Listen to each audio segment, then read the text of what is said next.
नमस्कार दोस्तों, आज एक क्राइम थ्रिलर मूवी कैनेडी और उसके हॉट सीन टैंक के ऊपर बात करते हैं। इस मूवी को लीड करते हुए एक्टर राहुल भट्ट और साथ में एक्ट्रेस सन्नी लियोन भी देखने के लिए मिलता है। इस मूवी की कहानी की बात करें तो एक फॉर्मर पुलिस ऑफिसर, उनको एक बीमारी होता है, उनको रात में नींद नहीं आती।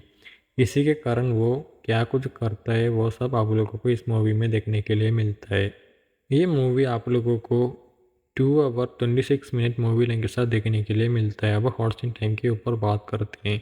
पहला हॉट सीन में रैंडम अननोन कपल्स का हॉट सेडक्टिव सीन नीचे मशीन टाइम पर देखने के लिए मिलता है। और उसके बाद दूसरा हॉट सीन में एक्टर सन्नी लियोनी की हॉट बैक रिवीलिंग शायरी plus hot flirting scene actor Rahul Bhatt के साथ नीचे मशीन टाइम पर देखने के लिए मिलता है। अगर आप लोगों को वीडियो पसंद है तो लाइक और सब्सक्राइब करना मत भूलना।